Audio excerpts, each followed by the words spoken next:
चलिए हम लोग स्टार्ट करते हैं। 2 टॉपिक पढ़ चुके हैं, अब नया टॉपिक रहेगा 1857 की क्रांति। क्या 1857 की क्रांति, ठीक है। चलिए देखते हैं। 1857 क्रांति भारत के अंग्रेजी शासन के विरुद्ध पहला व्यापक और संगठित जन विद्रोह था। इसको जन विद्रोह भी कह सकते हैं।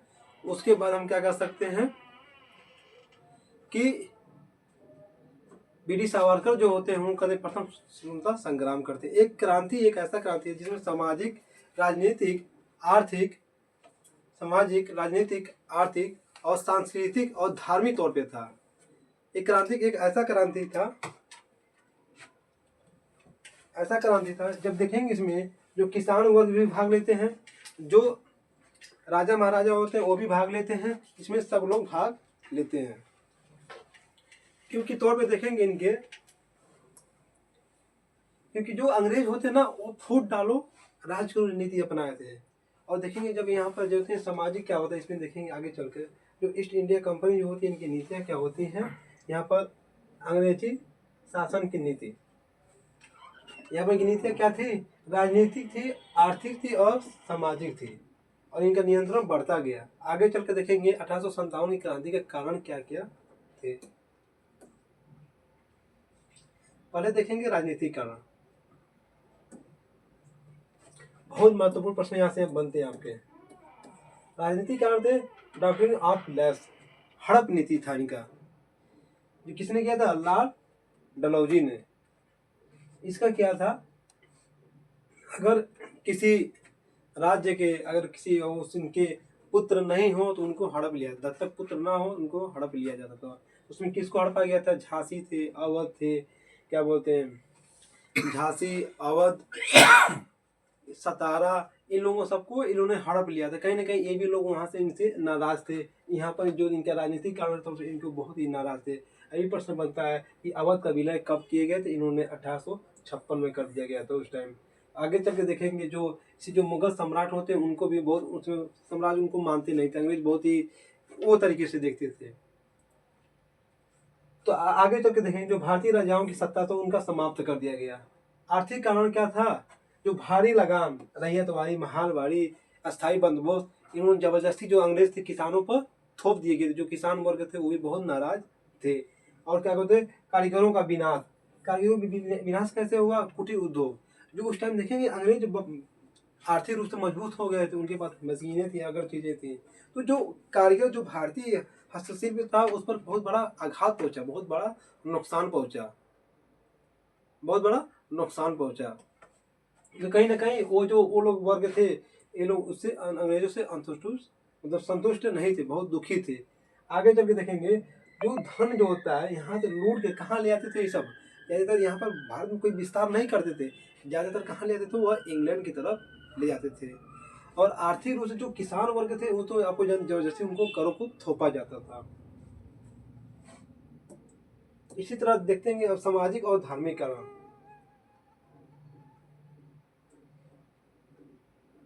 भारतीय में क्या होता है, एक टाइम का खाना खाएंगे कम, लेकिन उनको अगर कोई धार्मिक तौर पे अगर उनको कोई डिस्टर्ब कर रहा है तो वह उसका सहन नहीं कर सकते। और यही इन्होंने अंग्रेजों ने कहीं ना कहीं उनके साथ वही काम किया, घात किया। और आगे चल के देखेंगे 1857 की महान क्रांति होती है जो प्रथम स्वतंत्रता संग्राम कहा जाता है। इन्होंने क्या किया, सामाजिक और धार्मिक कारण क्या किया, इन्होंने किया ईसाईकरण किया। उन्होंने दिखाया हिंदू धर्म कम ये है, उसमें ये कमियां, ये कुरीतियां हैं। मुसलमानों में भी उनको बताया गया कि ये सब कह रहे, ये सब छोड़ो, कौन सा धर्म अपनाओ, ईसाई धर्म अपनाओ, उनका वो भय दिखाया गया। और आगे चल के देखेंगे जो अंग्रेज होते हैं, सती प्रथा, विधवा पुनः विवाह जैसी सुधारों को इन्होंने गलत तरीके से लागू करना, इन्होंने उस पर सुधार किया। लेकिन भारतीय इससे संतुष्ट नहीं थे, इससे इस चीज से खुश नहीं थे। कहीं ना कहीं आंदोलन के ये भी मतलब विद्रोह के कारण ये भी बने थे। अब भारतीय परंपराओं में हस्तक्षेप। अब कोई ईसाई आकर कहे नहीं आपको ऐसे पूजा पाठ करना, नहीं आपकी पूजा पाठ में ये गलत है, ये त्रुटियां हैं, ऐसे है, तो भाई किसी को कष्ट होगा। तो पहले से कहीं ना कहीं देखेंगे एक आधार बन चुका था, पहले से एक कहीं ना कहीं एक आधार क्या बनता, आधार बन चुका था। आधार क्या बन चुका था यहाँ पर, राजनीतिक तौर पे एक आधार बन चुका था आपका। सामाजिक तौर पे बन चुका था और धार्मिक तौर पे, ठीक है, सामाजिक, आर्थिक, धार्मिक, आर्थिक यहाँ पे देख लीजिए, आर्थिक तौर पे, आर्थिक तौर पे भी यहाँ पर बन चुका था। तो यहाँ पर देखेंगे एक मटका होता है, वो मटके में सब कुछ तैयार कर दिया गया था, पहले से वो आधार तैयार कर, सामाजिक, राजनीतिक, आर्थिक, धार्मिक, बस एक घी में, आग में घी लगाने का काम वो चाहिए था, सब कुछ तैयार था, बस यहाँ पर नीचे ही आग लगाने वाला काम। और जब यही आग लगेगा तो ये मटका फूटेगा और यहीं पे क्या होगा, आंदोलन होगा, विद्रोह होगा, प्रथम स्वतंत्रता संग्राम होगा। तो क्या होता है आगे चल कर अभी देखेंगे हम लोग।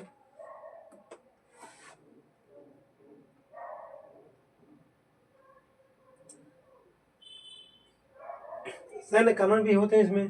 सैन्य कानून में क्या होता है, भारतीय सैनिकों को उसके साथ भेदभाव, अगर भारतीय सैनिक थे तो उन पर कोई ऊंचे पद पर उनको रखा नहीं जाता था, उनको बनाया नहीं जाता था, सही तरीके से खाना भोजन वेतन नहीं दिया था, कोई अगर कोई अच्छा भी काम कर दे तो उनको सम्मान नहीं मिलता, सम्मान का अभाव था। उसके बाद एक चीज और देखेंगे हम लोग, उनको कम वेतन भी दिया जाता, कम वेतन, और उनको कोई मतलब ऊंचे पद उनको दिया ही था, मतलब उनको ऊंचे पद भेजा ही नहीं जाता था, उनको मतलब किसी माध्यम से मतलब करके तुम ऐसे ही बनो, कांस्टेबल बना रहो, कोई ईसाई, मतलब उसमें जो भी इस टाइम पद होते थे उसमें उनको बनाया नहीं जाता था। लेकिन बाद में देखेंगे जो हिंदुओं थे, जो हम लोग हिंदू में होते थे, समुद्र पार करना एक दोष था। अगर आप समुद्र पार करते हैं, अगर यात्रा करके जाते हैं, अगर कोई हिंदू हो तो उसको अपने जायदाद से बेदखल कर दिया जाता, उसको गांव में उसकी एंट्री नहीं होती थी। लेकिन अंग्रेजों ने जबरदस्ती थोपा, जबरदस्ती इन जो सैनिक थे उनको भेजा, विदेश भेजना कर दिए, बाध्य कर दिए, कि इनका साम्राज्य फैला हुआ था।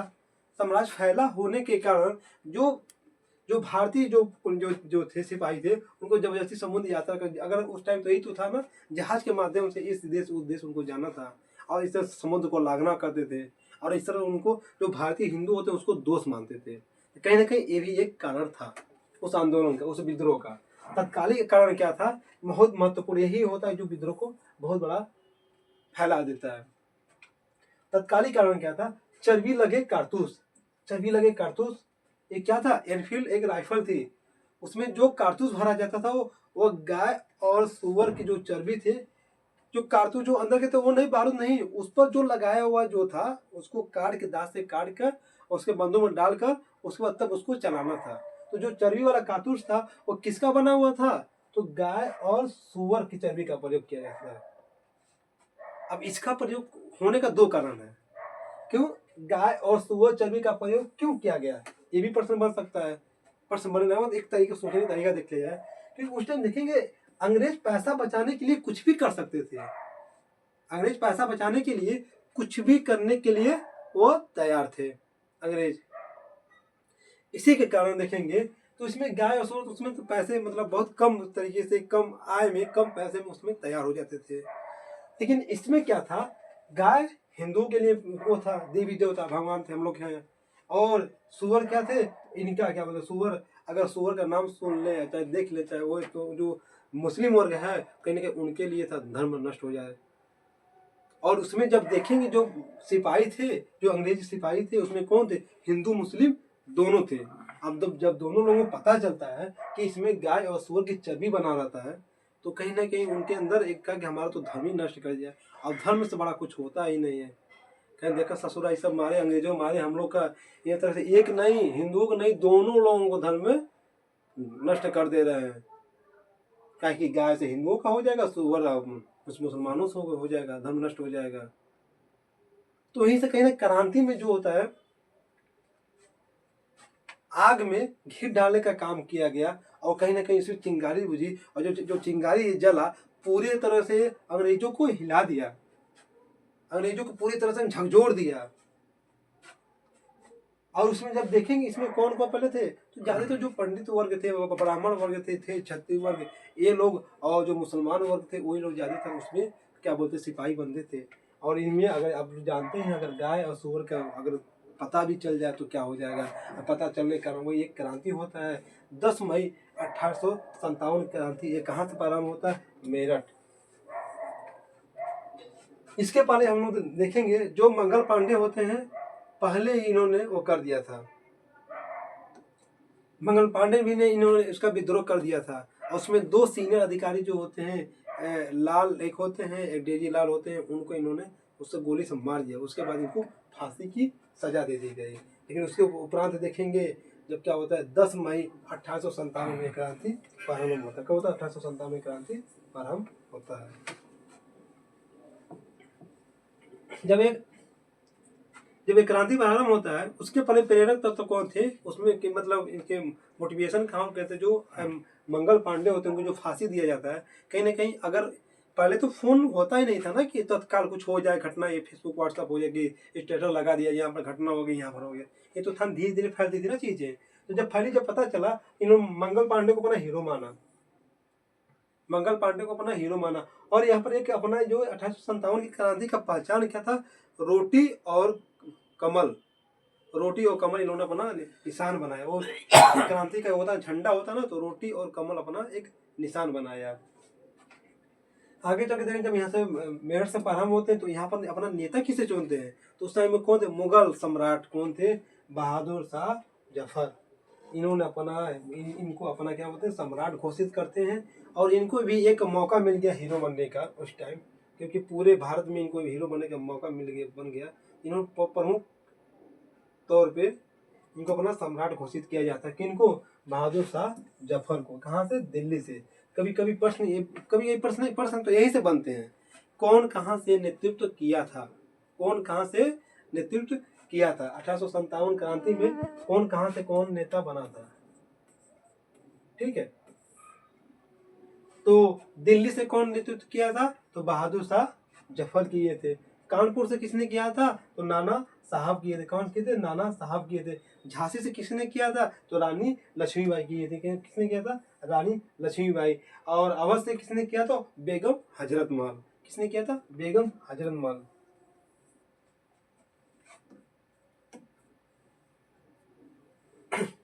अगर बिहार में अगर कोई भी एग्जाम देने जा रहे हैं तो एक चीज तो ये प्रश्न आपका आना ही तय है कि बिहार से किसने नेतृत्व किया था, आरा जिले से जो था किसने नेतृत्व किया था, किसने नेतृत्व किया था? कुंवर सिंह। किसने किया था? कुंवर सिंह। किसने नेतृत्व किया था? कुंवर सिंह। तो यहाँ से आपके 12 प्रश्न बनते हैं कि बिहार से किसने किया था, दिल्ली से किसने किया था, कानपुर से किसने किया था, अवध से किसने किया था। यहाँ से बहुत महत्वपूर्ण प्रश्न बनते हैं। अगर ये आपको तैयार है, आप इस माध्यम से तैयार कर सकते हैं। सीधा सा सिंपल था। दिल्ली से किसने किया था? बहादुर शाह जफर ने किया था। कानपुर से किसने किया था? नाना साहब ने किया था। झांसी से किसने किया था? तो रानी लक्ष्मीबाई ने किया था। और अवध से किसने किया था? बेगम हजरत महल ने किया था। और बिहार से किसने? कुंवर सिंह ने किया था। तो यहाँ से आपके प्रश्न बनता है और एग्जाम में बार बार पूछे जाते हैं। एक तो प्रश्न बनते हैं इसे।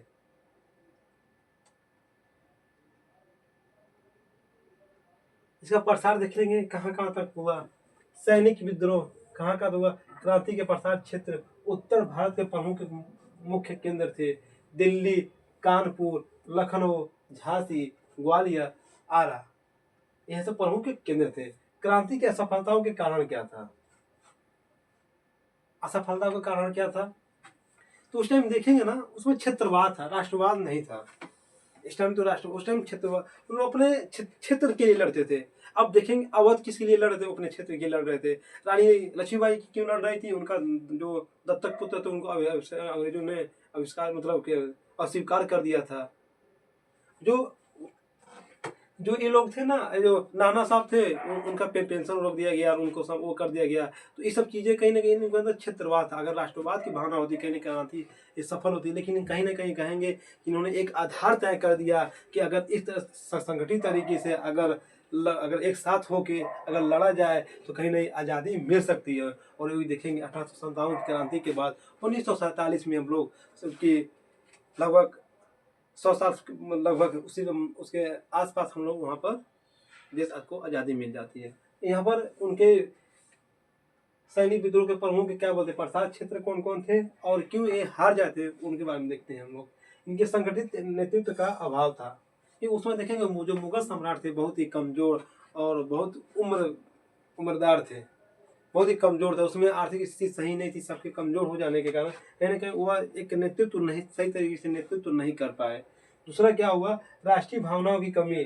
वहाँ पर देखें राष्ट्रीय भावनाओं को कमी था, क्षेत्रवाद था उनके अंदर, राष्ट्रीय भावनाओं नहीं थी, सब अपने अपने क्षेत्र के लिए लड़ रहे थे।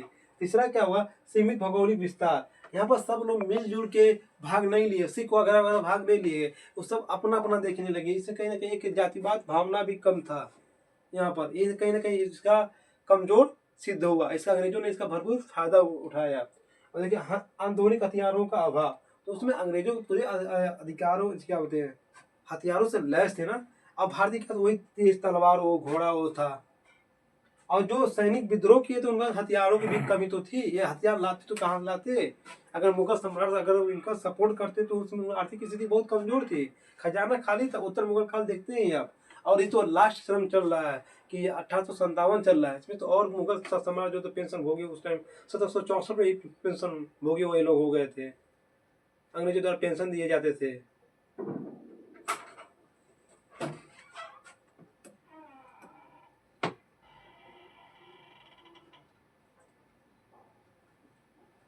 और देखेंगे कंपनी का शासन का अंत हो गया यहाँ पर। और ये चीज और देखेंगे, यहाँ पर आधुनिक हथियारों का अभाव था, भारतीय राजाओं का सहयोग न मिलना और क्रांति के परिणाम थे। अब केंद्रीय कंपनी शासन का अंत हो गया, 1858 ईस्ट इंडिया कंपनी समाप्त कर दी गई। ईस्ट इंडिया कंपनी कब समाप्त कर दी गई, 1858 में। और देखें ब्रिटिश क्राउन का शासन आरंभ हो गया, ब्रिटिश क्राउन का शासन, ताज, इसको ताज कहते हैं, महारानी विक्टोरिया संभालने लगी।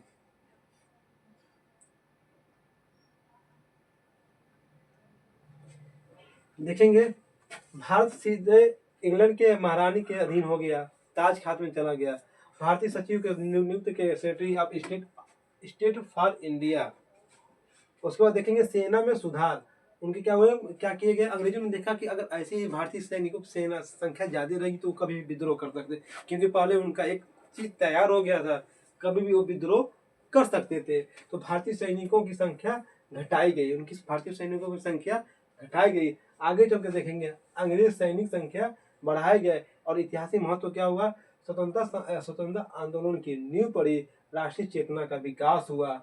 आगे आगे के जो आंदोलन थे इसके प्रेरणा के स्रोत बने। अगर हम लोग मिलजुल के सही तरीके से एक नेतृत्व तरीके से अगर आंदोलन किया जाए, विद्रोह किया जाए, कहीं ना कहीं अंग्रेजों को हम मार भगाएंगे। और एक चीज हो, क्षेत्रवाद की जगह राष्ट्रवाद की भावना जागृत होनी चाहिए।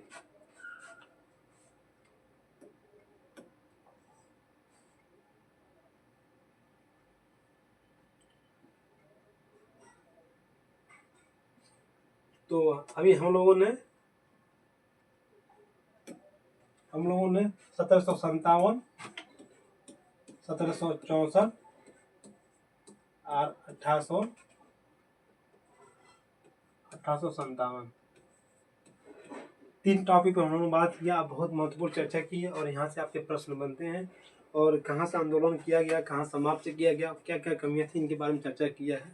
कल इसी पे हम लोग प्रश्न पे चर्चा करेंगे, और कल इसी पर 50%, 25% या 50% लाए जाएंगे जो एग्जाम में पूछे गए, पीसीएस व टीजीटी पीजीटी, ये सब जो एग्जाम आगामी परीक्षा होने वाले हैं, कहीं ना कहीं उसमें प्रश्न पूछे जाएंगे और आने की संभावना रहेगी। तो आज के लिए इतना ही। जय हिंद, जय भारत।